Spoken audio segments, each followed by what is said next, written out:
Bienvenue dans cette nouvelle vidéo sur Paramo Archicad. Voilà un petit bonus que je voulais vous faire suite à la vidéo de cette semaine. Je me suis rendu compte, enfin j'ai une petite idée en plus, donc je vous la partage. On était sur la répartition aléatoire d'éléments, et donc voilà un petit ajout. J'ai rien modélisé pour l'instant, vous allez voir. On va faire tout ça ensemble. En fait, ce dont je me suis rendu compte, c'est que la répartition aléatoire pouvait aussi permettre de faire de la répartition aléatoire simplement en hauteur. Je vais vous montrer comment. Mon idée, ça va être d'empiler différents éléments. Voilà, sur simplement une colonne. Je voyais pas mal de petites choses comme ça ces derniers temps dans comment ça s'appelle, dans Pinterest, voilà, et ça m'intéressait de le réaliser un petit peu avec vous.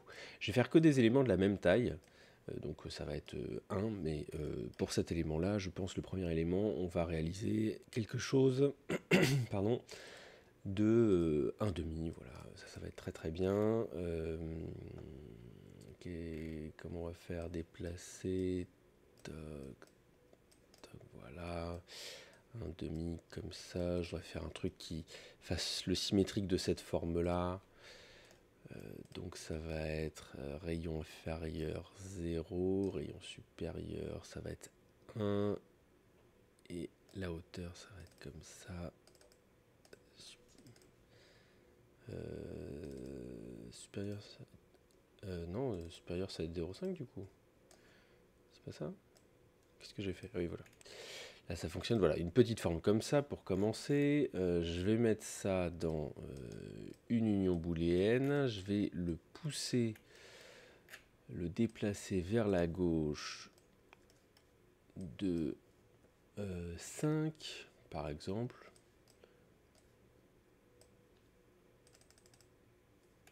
Je l'ai poussé vers la droite, c'est pas grave, ça sera très bien aussi sur la droite.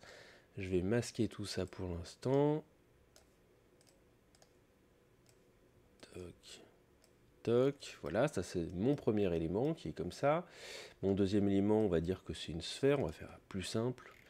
Voilà, simplement ma sphère, elle va être bien sur la même origine. Hop, la voici. Donc pareil, je vais la pousser sur la gauche, mais cette fois-ci, alors du coup je vais mettre une combinaison. Ça va être mon deuxième élément.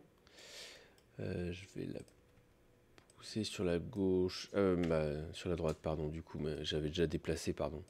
J'avais déjà le truc déplacé. Donc de la même chose, simplement fois 2. Hop, voilà. Donc comme ça, j'ai le premier élément. Je peux le montrer. Premier élément comme ça, deuxième élément comme ça. On va se faire un troisième élément. Je ne sais pas trop ce que ça peut être, le troisième élément. La première fois, j'avais fait un cylindre, mais je trouvais que ça marchait pas trop. Ça peut être un cube aussi. Qu'est-ce qu'on peut se faire comme élément? Ou sinon, j'avais l'idée de prendre, par exemple, cet élément-là et... ouais, ça on peut faire. Tenez. Je vais recréer cet élément-là avec simplement un nouvel union. Voilà, ici. Je vais déplacer un peu ça comme ça. Et en fait, ça, j'avais l'idée d'utiliser un effet d'échelle. On va mettre un petit combinaison. Effet d'échelle, on va dire que ça, c'est 0,5 et on va le multiplier deux fois. Donc, on va faire une petite série avec un déplacé. Déplacé en Z, série de nombres. Toc. Voilà, on va faire simplement deux éléments. Pas de 0,5. Voilà, par exemple. Ça pourrait être nos trois éléments. Ça pourrait fonctionner comme ça. Très très bien. Voilà, donc là, on a trois éléments qui ressortent. À partir de là, l'idée, c'est de déplacer... non, je vais peut-être faire un quatrième élément, parce que je pense que ça marchera mieux avec quatre éléments en vrai.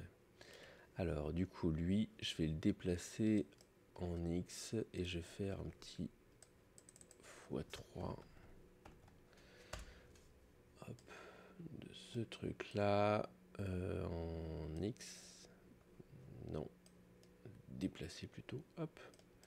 Donc ça c'est nickel. Il m'en faudra un quatrième. Bah là peut-être on va se faire juste... on va peut-être juste se faire un cylindre, je me dis. Ou un cube. On n'a que des éléments ronds, on va faire un cube. Hop, qu'on va déplacer du coup, parce que vous vous souvenez, le cube, dans Paramo, il n'est pas centré sur l'origine, hein, son origine, il prend place, hop. Quoi est-ce qu'on va faire? Bah non, c'est simplement moins 1,5, donc on va mettre simplement ça. Voilà. Ouais, nickel. Hop, hop. Voilà, là son origine est bien. Il semble plus gros que les autres éléments, du coup, le cube un petit peu. Bon, est-ce que c'est gênant? Peut-être pas, hein. Peut-être pas. Allez, faisons ça comme ça. On va tout mettre dans des unions booléennes. Hop, ça veut dire qu'il va falloir qu'on masque absolument tout derrière. Donc je veux avoir plus qu'un seul objet avec cette suite d'objets.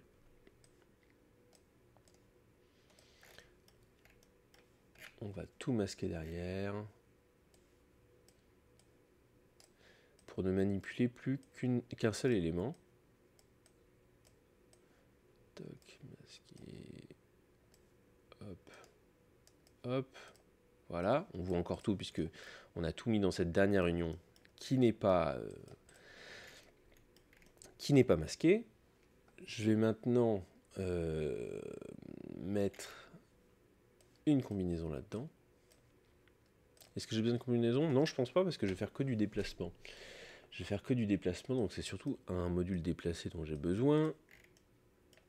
Donc là, l'idée, c'est de faire une série aléatoire dans le décalage en X et une série de nombres dans le décalage en Z. Alors, la série de nombres, du coup, le pas c'est 1, donc comme tous mes éléments font 1 de hauteur, j'ai aucun souci.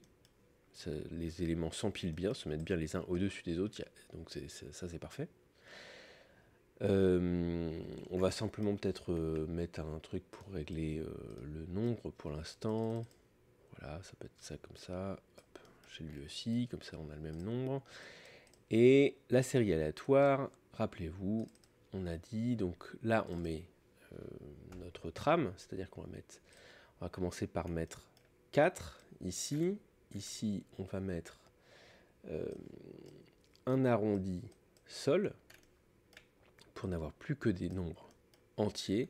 Et là, on va multiplier par notre trame. Et notre trame, c'est le déplacement qu'on a opéré sur chacun de ces éléments. Donc, on va multiplier, pas le module multiplier, hop, par cet entier, voilà, qui nous a permis de faire les déplacements au départ dans le X, voilà. Et voilà. Et c'est comme ça que on arrive à obtenir une suite d'éléments aléatoires. Alors là, ils sont bizarrement disposés comme s'ils étaient symétriques avec le cube au milieu. Non, oui, ça va. Bon, ça s'alterne pas mal. Mais c'est pas très grave en soi. Je vais vous montrer pourquoi. Qu'est-ce qu'on va faire ici? Ici, je voudrais bien quand même l'avoir sur l'origine, mon truc. Donc c'est 1, 2, 3. C'est ça, ouais, 3. Donc je vais faire moins... le x3, il était là. Le 5 x 3.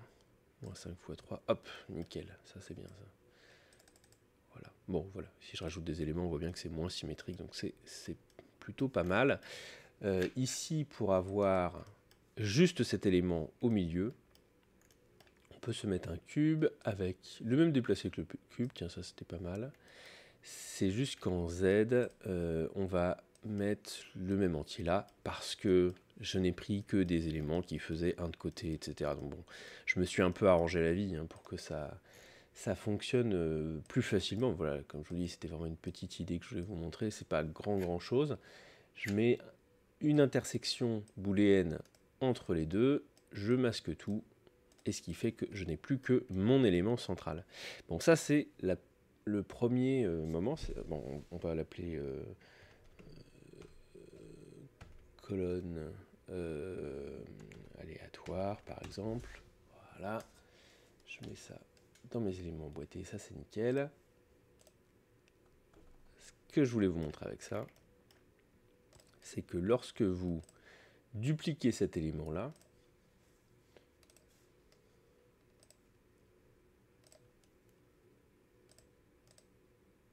hop, vous n'avez que des éléments différents. Voilà, c'était juste pour montrer ce truc-là. Mais voilà, pour avoir une répartition aléatoire sur un empilement, vous avez vu, donc simplement en utilisant utiliser la trame pour générer voilà, des choses différentes. Donc voilà, bon, là il y a peut-être beaucoup de cubes, etc. Hein. Il y a peut-être des subtilités qu'on peut régler un petit peu mieux que ça. Mais je trouvais ça intéressant comme idée à développer. Je ne sais pas exactement dans quel contexte ça peut s'utiliser, mais en design, j'avais vu des petites choses comme ça sur Internet, donc je trouvais ça intéressant de pouvoir le faire. Voilà, c'était vraiment un tout petit ajout, vous avez vu, à la vidéo. D'ailleurs, c'est pour ça que je ne le sors pas sur un mercredi 16h, pour que ça perturbe pas trop le programme. C'est pas mon objectif de rallonger le programme.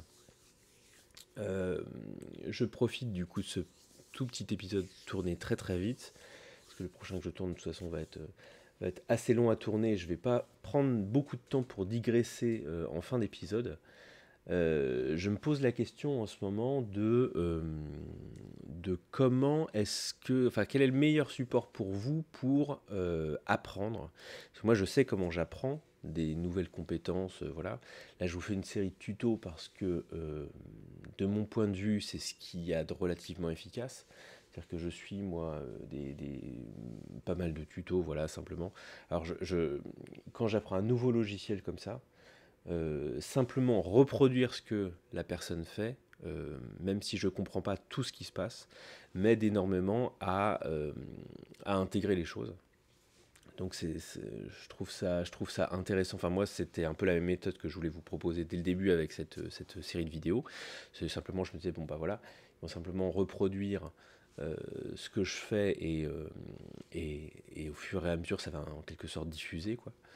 Vous allez comprendre, vous allez au fur et à mesure, vous voyez, vous mettez pause de temps en temps, et puis vous jouez de votre côté avec les paramètres, avec les connexions, etc. Et c'est comme ça qu'on comprend d'où viennent les interactions. Moi, ça peut m'arriver de zapper des possibilités, en fait, pas forcément du logiciel, mais justement de pas expliquer un bug, par exemple, de pas dire, ben voilà, si vous faites ça, ça marche pas, mais que vous, de votre côté, vous puissiez l'essayer, etc. Je trouve que c'est une bonne manière de faire avec, euh,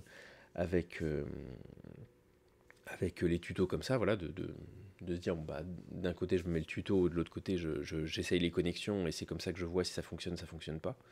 Mais c'est évident que c'est en faisant qu'on apprend. Je me pose la question d'un support plus écrit. C'est-à-dire que moi, la première partie, donc la toute première vidéo qui était sortie sur la chaîne, donc sur la description de chaque élément, c'était quelque chose que j'avais réalisé moi par écrit dans un premier temps. Et je trouvais que ça rendait pas forcément le truc suffisamment vivant. Mais c'est un support qui existe par écrit. Si vous allez sur mon LinkedIn, vous allez le voir. Et je m'étais dit que ça pouvait faire une bonne complémentarité de le faire en vidéo, en expliquant les choses vraiment et en manipulant. Mais j'ai l'impression que le support écrit, il laisse une trace plus durable. Moi, je suis architecte, hein, donc j'aime bien les livres. J'ai une bibliothèque remplie comme tous les architectes. Et dans cette bibliothèque, j'ai aussi des bouquins de paramétrique. J'ai le classique sur Grasshopper, comment est-ce qu'il s'appelle, modeling, oui, non, je sais plus quoi, le bouquin de Schumacher, là. Le bouquin du mec de chez Zaha Hadid. Est-ce que je peux retrouver ça, hein, Schumacher, Grasshopper.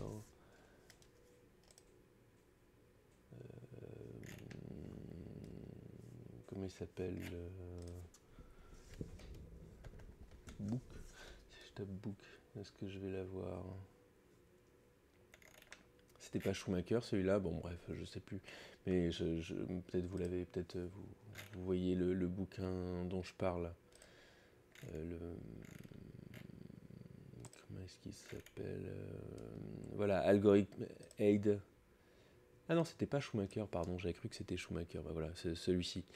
Algorithm Aid Design. Moi j'ai ce bouquin-là, mais il me semblait que c'était un mec de chez Zahadid, non? C'est pas ça? J'avais cru. Arturo Tedeschi. C'est qui ce mec? Tedeschi.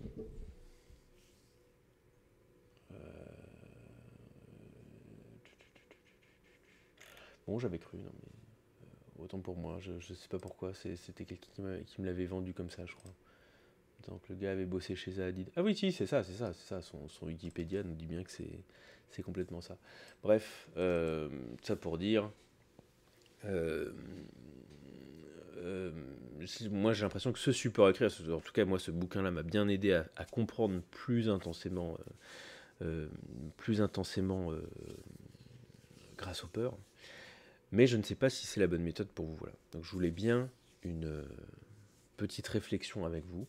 Si jamais vous voulez bien me répondre dans les commentaires, quel est le meilleur support pour vous pour apprendre? Quelle est votre façon à vous d'apprendre? Voilà, il y a aussi des personnes qui m'ont demandé des formations à côté. Je suis en train donc de formuler une proposition d'honoraire pour une formation. Voilà, donc je sais pas ce qui convient le mieux. Ce que je comprends bien, c'est que même si c'est quelque chose de gratuit, sur Internet, je vois bien que malgré tout, c'est pas gratuit. C'est-à-dire que apprendre, c'est quand même du temps qu'on y consacre. Même si le support est gratuit, votre temps à vous n'est pas quelque chose de gratuit. Donc c'est ce qui rend toute la chose compliquée. Voilà, donc je ne sais pas comment est-ce que je peux vous transmettre le plus efficacement possible les choses, ou si peut-être c'est pas apprendre qui vous intéresse vraiment, enfin j'en sais rien, je sais pas, mais voilà, je sais que c'est une énergie en plus à consacrer chaque jour sur un truc comme ça, et c'est vrai que je sais que jusque là, moi dans mes tutos, je mets pas vraiment en avant des solutions techniques à des problèmes d'architecte. Je sais que c'est un peu un de mes défauts.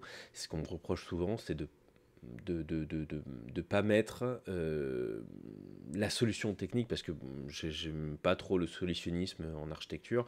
Je pense pas qu'il y ait vraiment de solutionnisme. Je pense que dès qu'on présente des solutions, on se retrouve vite pris en défaut dans et dans ce cas-là ça marche pas, etc., et on se retourne vite vers ce genre enfin, je trouve que ça présente pas un grand intérêt de faire de la solution toute faite en architecture, parce que voilà, c'est plutôt enfin l'architecture c'est plutôt un art, et ça recouvre tellement de problématiques variées, que dire on va faire une solution qui marche dans toutes les situations, ça fonctionne absolument jamais. Donc je trouve que c'est pas mal d'avoir un savoir-faire un peu épuré. Bon là voilà, c'est vraiment ce qu'on voit ici, c'est vraiment des maths, donc je pense que voilà, c'est une partie de ce qui peut être intéressant à faire en modélisation 3D. Moi, c'est vraiment ce qui m'intéresse ici, en tout cas dans cette série de tutoriels, c'est vraiment de la modélisation 3D. C'est une partie de l'architecture, et je trouve que c'est dommage que les architectes s'y intéressent pas plus. Moi, c'est mon regret en tout cas, que la modélisation 3D, voilà, soit pas quelque chose de plus approfondi par les architectes. Mais en gros, voilà, je pense que je suis arrivé au bout de ce que je voulais vous dire, dans cette petite vidéo. N'hésitez pas à lâcher un petit like, un petit commentaire. N'hésitez pas à vous abonner à la chaîne de Bouche Architecte, puisqu'il y a un nouveau tutoriel tous les mercredis à 16h jusque là. Actuellement, j'ai tourné jusque fin décembre. Donc voilà, ça fait quand même pas mal de petites choses. N'hésitez, enfin, vous n'êtes pas obligé de les regarder tous. Hein, j'essaye de réexpliquer quand même un petit peu les choses à chaque fois, donc vous pouvez les prendre un petit peu en cours de route, et puis revenir ensuite sur des choses s'il y a des choses plus ou moins claires. En général, ça fonctionne un peu par chapitre, donc je devrais peut-être les nommer comme ça d'ailleurs les vidéos. Bon, bah, vous me direz si vous me laissez un commentaire. Peut-être ce sera plus clair comme ça de vous y retrouver vous dans l'ensemble de la série si je vous mets un petit peu les chapitres. Quoi qu'il en soit, voilà. N'hésitez pas à me répondre sur cette question-là. Quel est le meilleur support pour vous pour apprendre? Quelle est la meilleure façon pour vous d'y consacrer du temps? Est-ce que c'est du temps que vous passez avec moi? Est-ce que c'est du temps en vidéo, un peu quand vous voulez, avec le bouton pause? Ou est-ce que c'est plutôt du support écrit? Ou est-ce que finalement, apprendre par un mot, c'est pas tellement une préoccupation pour vous, et c'est plus par curiosité, qu'est-ce que peut faire vraiment ce truc-là, jusqu'où est-ce qu'on peut aller? Et si c'est la question, si c'est jusqu'où est-ce qu'on peut aller, on peut aller assez loin, et ça n'a plus trop de rapport forcément avec l'architecture, mais si ça vous intéresse, voilà, c'est chouette. Merci beaucoup d'avoir regardé cette vidéo. Bon courage, bonne journée.